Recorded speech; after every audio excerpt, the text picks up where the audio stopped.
জামাত ইসলামের পক্ষ থেকে দাঁড়িপাল্লা প্রতীক নিয়ে মিছিলে নামছি। সারা বাংলাদেশে নারীদের উপরে যে নিপীড়ন চলছে তার তীব্র নিন্দা এবং প্রতিবাদ করছি।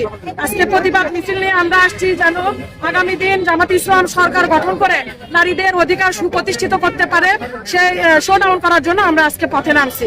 কোরআন হাদিসের আলোকে আমাদের যে মেইন যিনি ডাক্তার শফিকুর রহমান, তিনি মূলত হচ্ছে যে সেক্টর বাই সেক্টর আমাদের নারীদের বিষয়ে যে তার যে সজাগ দৃষ্টি আছে, সেই জায়গা থেকে আমরা মনে করি যে তিনি আমাদের কোরআনে নারীদের যে অধিকারগুলোর কথা বলা হয়েছে, তিনি স্টেপ বাই স্টেপ পদক্ষেপ নিয়ে এবং রাষ্ট্র গঠনের মাধ্যমে সেই পদক্ষেপের মধ্য দিয়ে নারীদের সমস্ত অধিকার আদায় করবে বলে আমরা মনে করি ইনশাআল্লাহ। ওয়ার্ড ভিত্তিক ভাবে যে নারীদের মাঝে এই যে প্রচারণা করতেছি, সেই প্রচারণায় আমরা প্রায় 80% সমর্থন পেয়েছি।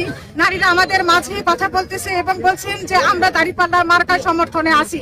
যেহেতু আমাদের ডক্টর শফিকুর রহমান নারীদের সম্মানের কথা বলেছেন, নারীদের কর্মস্থলে তাদের হচ্ছে 3 ঘন্টা সময় কমিয়ে দিয়েছে, এই সব মিলিয়ে তাদেরকে সব ভালো লেগেছে। বলছে বারবার আমরা নাঙ্গল দেখেছি, ধানের দেখেছি এবং নৌকা দেখেছি, এবার আমরা দাঁড়িপাল্লা দেখতে চাই। আমরা আমাদের বাংলাদেশের প্রজন্ম নতুন দেখতে চাই এবং আমাদের বাংলাদেশকে একটি সুশীল বাংলাদেশ দেখতে চাই, সোনার বাংলাদেশ দেখতে চাই।